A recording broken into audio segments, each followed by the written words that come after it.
हम इस समय जिला बागपत के गांव सिनौली में मौजूद हैं। जो सबसे बड़े प्रमाण मिले हैं महाभारत काल के, जिनकी अभी जांच चल रही है, वो सब यहीं पर मिले। यहाँ पर निकले हैं 3 ताबूतों में, मुकुट भी उनके साथ, और जो पीछे का हिस्सा है यहाँ पर वो रथ निकला था, एक साबुत रथ के नीचे आपको इस सरफेस से ये एक पॉटरी का टुकड़ा मिल रहा है। पॉटरी का टुकड़ा दिख रहा है, मिट्टी का टुकड़ा है। अब ये पॉटरी कुषाण पीरियड की है, लगभग 2000 साल पुरानी पॉटरी है।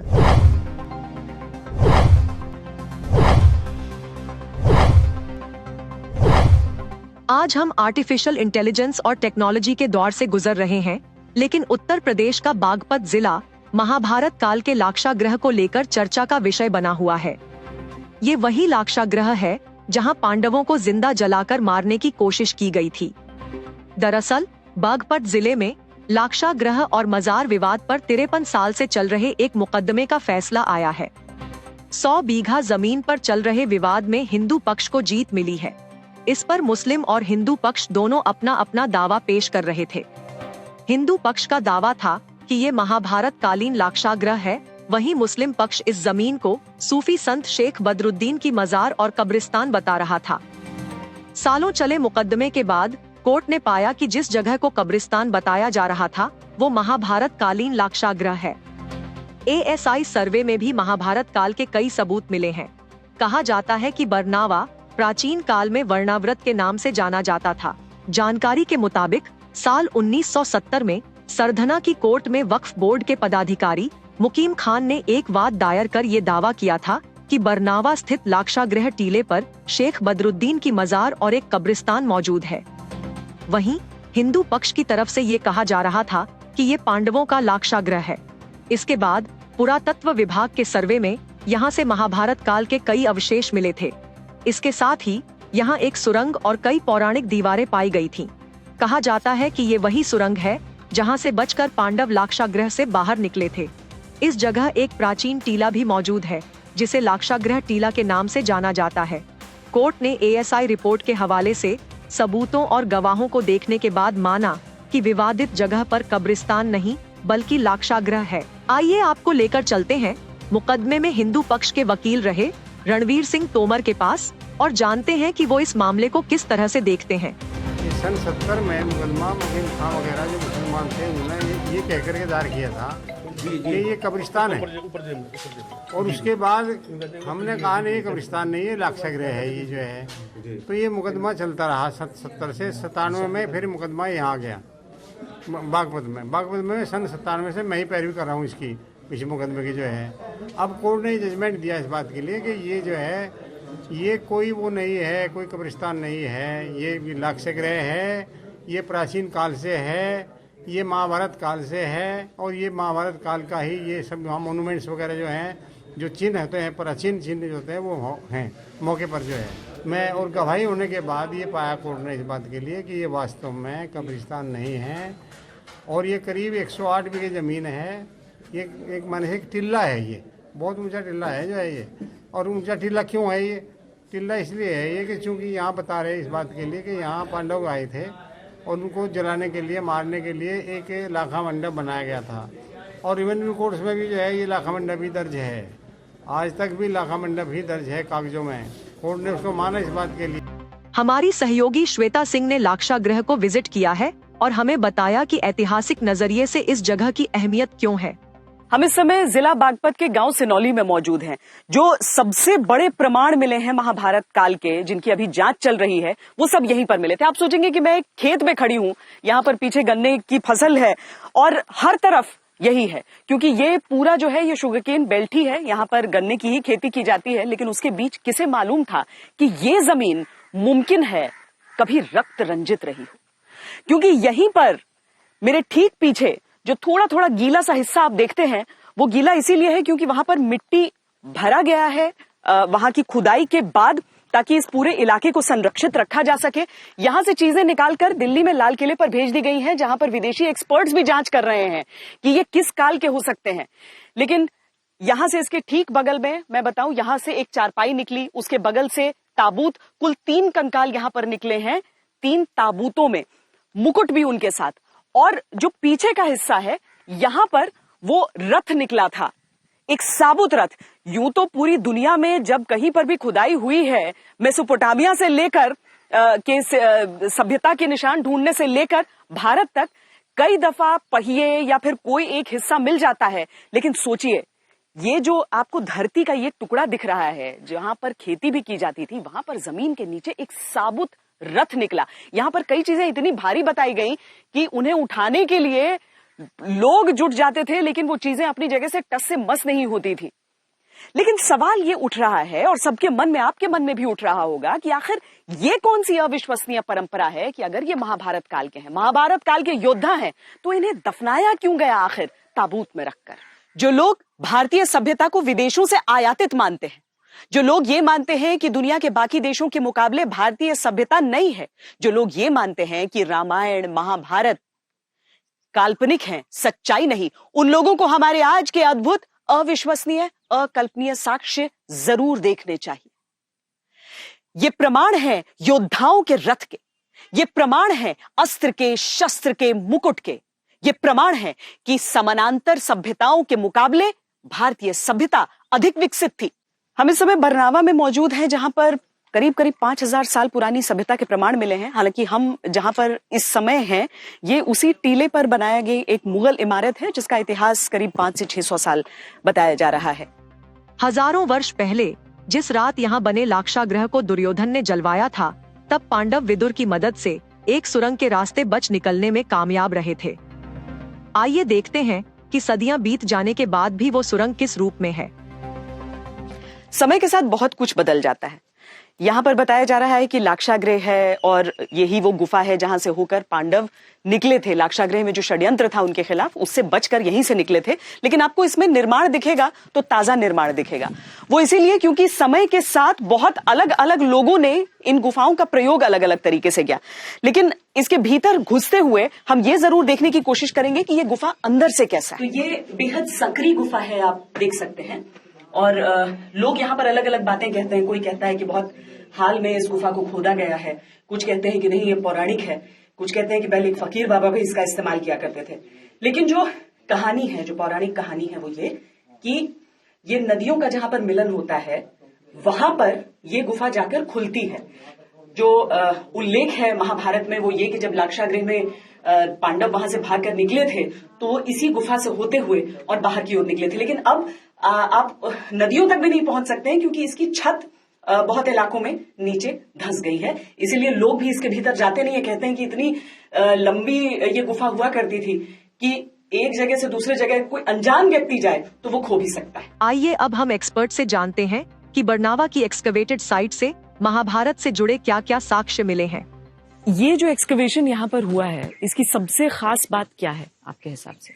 देखिए, बरनावा जहां हम खड़े हैं वो जो एक्सकवेटेड साइट है, इसकी सबसे बड़ी खास बात यह है कि महाभारत जहां हुआ, जिस चीज के लिटरेरी हमें प्रमाण मिलते हैं, महाभारत के जियोग्राफिकली जो एविडेंस मिलते हैं वो सब यहाँ मिल रहा है। अच्छा। और यहाँ पेंटेड ग्रेवियर साइट ये है जहाँ से पेंटेड ग्रेवियर 1952 में प्रोफेसर बीबी लाल ने जी हस्तिनापुर एक्सकेवेशन करने के बाद जो चीज मिली और उसको उन्होंने पूरे वर्ल्ड के सामने प्रस्तुत किया कि ये महाभारत काल की पोट्री है। वो यहाँ पे बहुत ऐप में मिल रही है। सबसे निचली वाली जो लेयर है वहां से पेंटेड ग्रेवियर मिल रहा है, उसके बाद कुशाना, मौर्यन, गुप्ता पीरियड और उसके बाद यानी कि 9th सेंचुरी तक का ग्रेवयार्ड जहाँ हम खड़े हैं ग्रेवयार्ड था यहाँ पर। और हिंदू ये ग्रेवयार्ड टीले जैसा इलाका है। हम पूरा का पूरा एरिया लगभग 40 बीघे का एरिया है। हाँ। यहाँ पूरे में मल्टी कल्चर साइट है। अच्छा, यहाँ मतलब एक के ऊपर एक के ऊपर एक सभ्यताएं बसती गई यहाँ। एक के ऊपर एक मानव सभ्यताएं बसती रही, उनका पतन होता रहा, फिर मानव सभ्यता का, यानी कि आज तक हाँ। यहाँ जो एक्सकेवेशन से चीजें मिली हैं हाँ। वो ये क्लियर करती हैं कि 5000 साल से लेकर के और आज तक यहाँ मानव सभ्यता है।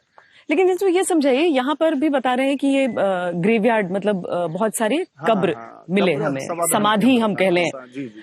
लेकिन हिंदुओं में तो इसका कहीं जिक्र होता नहीं है, अंत्येष्टि अलग तरीके से होती है। नहीं, ये एक कॉमन बात है जो आप कह रही हैं। लेकिन अगर अध्ययन किया जाएगा ना, वेदों का अध्ययन करेंगे, पुराणों का करेंगे, कठोपनिषद का करेंगे और गरुड़ पुराण का करेंगे तो उनके अंदर स्पष्ट वर्णन है कि हिंदुओं के अंदर भी ये पद्धति थी। अच्छा। जलाने की भी थी और दफनाने की भी थी। कोई विशिष्ट लोग थे उनको दफनाया भी जाता था। कुछ ऐसी जातियां थी यानी कि द्रविडियंस के अंदर एक सबसे बड़ी बात क्या है कि ये जो वेस्ट यूपी के अंदर 2 एक्सकेवेशन अभी रिसेंट हुए हैं, एक सिनोली का हुआ, एक बरनावा का हुआ, तो उन दोनों ने जो एक बहुत बड़ी थ्योरी है आर्यन इन्वेंशन थ्योरी, AIT जिसको पूरे वर्ल्ड के अंदर कहते हैं कि हिंदुस्तान के जो लोग हैं कि हमारा विकास तब हुआ जब आर्य यहाँ पर आए। आर्य आए, एक्चुअली आर्यन को उन्होंने इस तरह से बना दिया कि आर्यंस बाहर के लोग थे और बाहर से आके उन्होंने हमें सिविलियन किया, यानी कि यहाँ के जो लोग थे वो एक तरीके से ट्राइबल थे या वो खाना बदोश जाति के लोग। लेकिन यहाँ तो रथ मिला है, रथ यानी उसमें किसी तो जानवर का प्रयोग हुआ, 100% घोड़े का हुआ। 100% जो यहाँ 3 चैरियट सिनोली से मिले हैं, हाँ। तीनों चैरियट घोड़ों के द्वारा चलते थे जी। और ये भी हम लोगों का दावा है कि अगर ये एक्सकेवेशन और बड़े लेवल पे भारत सरकार कराती है तो यहाँ घोड़े भी मिलेंगे, 100% मिलेंगे, क्योंकि ऐसे एविडेंसेस रॉक आर्ट में, ड्राइंग्स में मिल रहे हैं। हाँ। और जो मानव सभ्यता के प्राचीनतम प्रमाण है उसके अंदर, और ये भी कहना क्योंकि इनकी थ्योरी जो है कुछ ऐसा कहें विदेशी इतिहासकारों की या आर्कियोलॉजिस्ट की, क्योंकि नया काम कोई करने को तैयार नहीं। हाँ।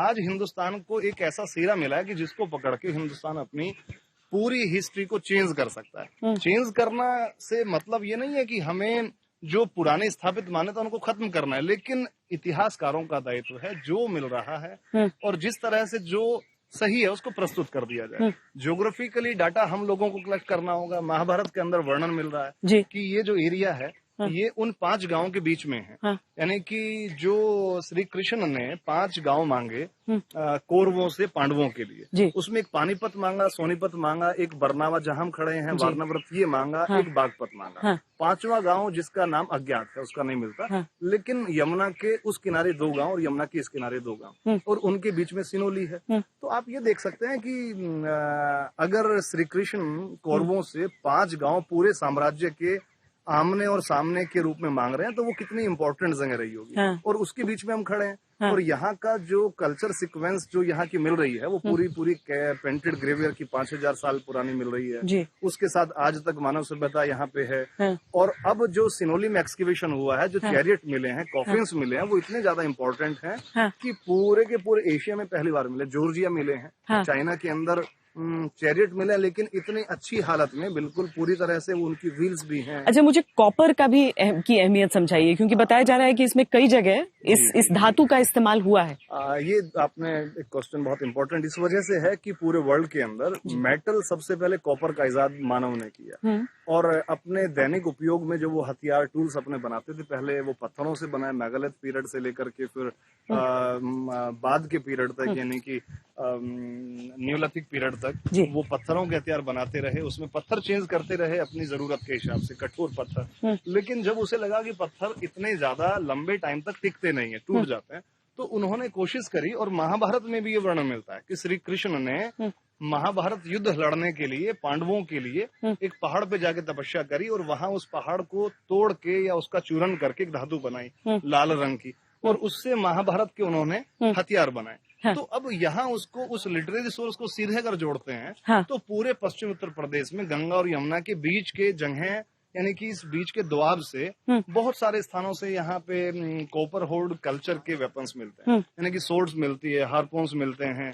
चीजें मिलते हैं। अच्छा, 2-3 चीजें जो गांव वालों को बहुत ज्यादा इसको लेकर वो सवाल उठा रहे हैं, ये मैं आपसे समझना चाहती हूँ। सबसे पहले उन्होंने कहा कि अरे इतनी ऐसे कैसे हो सकता है कि आपको पता चल जाए कि यही है, बिल्कुल यही खुदाई करो, क्योंकि अभी तक ऐसा हुआ नहीं। हमेशा ASI खुदाई के लिए आती थी और सालों साल बीत जाते थे और तब जाकर कोई छोटी चीज मिलती थी या नहीं मिलती थी। ये कैसे हुआ है? नंबर 1 ये तो देखिए, अब यहाँ हम खड़े हैं, अब यहाँ खड़े तो आप यही देख लीजिए ना, ये देखिए नीचे आपको इस सरफेस से ये एक पॉटरी का टुकड़ा मिल रहा है जी। पॉटरी का टुकड़ा दिख रहा है, मिट्टी का टुकड़ा है, लेकिन हर काल खंड की, यानी कि हर पीरियड की पॉटरी का डिजाइन अलग है, उसकी टेक्निक अलग है। अब ये पॉटरी कुषाण पीरियड की है, लगभग 2000 साल पुरानी पॉटरी है, और सरफेस से अगर चीजें मिलती हैं तो हम लोग वहां दावा करते हैं, उन सब एविडेंसेस को इकट्ठा करते हैं, ASI को रिपोर्ट देते हैं, और अगर कोशिश करके कहीं एक्सकेवेशन होता तो कराते हैं। तो क्या इस बार बहुत विकसित चीजों का, उपकरणों का इस्तेमाल हुआ है ढूंढने के लिए? नहीं, विकसित चीजों का तो जो एडवांस टेक्नोलॉजी है उसके अंदर मेटल डिटेक्टर्स भी लगाए गए हैं, बहुत सारी ऐसी चीजें टेक्निक इस्तेमाल करी गई, जैसे कि स्कैनिंग करने के लिए जो चैरियट्स के बराबर में जो कॉफिन मिला था, उस कॉफिन को खोला नहीं गया, क्योंकि उसके अंदर अच्छा। बहुत सारी ऐसी चीजें होंगी जिनको इंटैक्ट निकालना है। हाँ। और अभी वो प्रोसेस चल रहा है, उसका स्कैनिंग की जा रही है हाँ। कि उसके अंदर जो स्केलेटन है वो किस स्थिति में है। हाँ। स्केलेटन्स के साथ उसके हथियार भी होंगे, उसकी ज्वेलरी होगी, हो सकता है कुछ बीड्स हों, बहुत अलग तरह के हों, अलग स्टाइल के हों। तो ये सब चीजें बहुत ही बिल्कुल जो आज की बिल्कुल लेटेस्ट टेक्नोलॉजी है उसका इस्तेमाल यहाँ किया जा रहा है। अच्छा, तो इसमें आप बता रहे हैं कि डीएनए टेस्टिंग भी की जाएगी इसके वो लिए? इम्पोर्टेंट है। यहाँ दो तरह से हम लोग इसको प्रूव करेंगे। हाँ। एक तो डीएनए टेस्टिंग होगी जिससे इनकी मानवीय सभ्यता के जो यहाँ लोग रहते थे हाँ। उनकी जाति का पता चलेगा कि वो किस नस्ल के लोग थे। जी। एक तो आर्यन इन्वेंशन थ्योरी गलत इससे साबित होती है कि राखी गढ़ी में अभी जो एक्सकेवेशन हुआ, हाँ। यानी कि लंबे टाइम से चल रहा है, लेकिन अभी डेक्कन कॉलेज ने किया, उसकी रिपोर्ट्स आई है। हाँ। उसकी रिपोर्ट्स वहाँ भी कई कंकाल निकले थे। कंकाल नहीं, बहुत बड़ा ग्रेवयार्ड मिला है, बहुत बड़ा। और वहाँ की जो कार्बन डेटिंग वो 5000 BC तक चली गई है। अरे। यानी कि 7000 साल पहले की मानव सभ्यता वहाँ मिल रही है। और वहाँ भी दावा हुआ है कि ये आर्यन इन्वेंशन थ्योरी गलत है। हिंदुस्तान के लोग जब 7-8 हजार साल पहले इतने ज्यादा सिविलियन थे, इतने ज्यादा वो चीजों को जानते थे, उनकी प्रक्रियाएं, उनकी मान्यताएं, उनकी सभ्यताएं इतनी ज्यादा सुसंस्कृत थी, तो फिर ये क्या थ्योरी है कि 2000, क्योंकि लोगों का कहना है जी कि आर्यंस मैक्सिमम यहाँ 2-2,500-3,000 साल पहले आए हैं, लेकिन हम ये कह रहे हैं कि आर्यंस तो यहाँ यहीं के लोग थे, यहीं के निवासी थे। हाँ। अब देखिए ना, ये जो पूरा टीला है, हाँ। यहाँ कितने एविडेंस भरे पड़े हैं।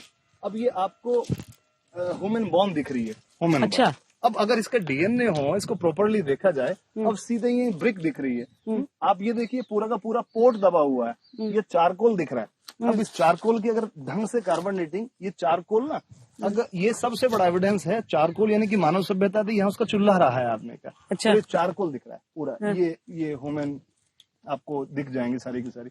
अब ये पूरी पोर्ट दिख रही है। अब इसको कौन झुटला सकता है जो चीजें हैं, और इसके अंदर यूज्ड है, इसके अंदर जरूर कोई ना कोई अवशेष रहे होंगे, कोई अनाज रहा होगा, चीजें रही होंगी। तो ये पूरी की पूरी मानव सभ्यता दिख तो रही है। अब जब चीख के लोग कह रहे हैं कि हम यहाँ 5000, 3000, 2000 साल से दबे हुए लोग हैं, तो अब इस पे काम कीजिए। जो चीज सामने ढंग से तरीके से आ रही है उसको प्रस्तुत कर दीजिए। लोग कह रहे हैं कि जमीन में बहुत नीचे खुदाई नहीं करनी पड़ी, बहुत सतह तक मिल गई चीजें। सिनोली में, यहाँ बरनावा के अंदर तो नीचे से ऊपर बहुत तक आए हैं। अच्छा। यहाँ तो क्योंकि मल्टीकल्चर साइट है सिनोली में, लेकिन सतह पर। सिनोली वो बिल्कुल सरफेस पे है। हाँ। और ये कोई बहुत ज्यादा ऐसी खास बात नहीं है, सरफेस पे ग्रेवयार्ड मिलते रहे हैं। हाँ। और यहाँ का ग्रेवयार्ड इम्पोर्टेंट इसलिए हो गया है कि कॉपर अपने आप में बहुत ही अर्लीस्ट मेटल है। हाँ। और कॉपर का बहुत आयत में इस्तेमाल है। और पहली बार ऐसे यहाँ से 3 कॉफिन मिले हैं कि जो कॉपर फॉइलिंग से डिजाइन किए गए हैं। अच्छा। उन पे 8 डिजाइन जैसी पशुपतिनाथ सील हड़प्पा से मिली है, हाँ। वैसे पशुपतिनाथ उस पे बनाए गए हैं, जो कि उनकी धार्मिक मान्यताओं को भी बताने के लिए क्लियर कट एक प्रमाण दे रहा है कि ये लोग हिंदू कल्चर में विश्वास करते थे। हाँ। और भगवान पशुपतिनाथ के उपासक थे।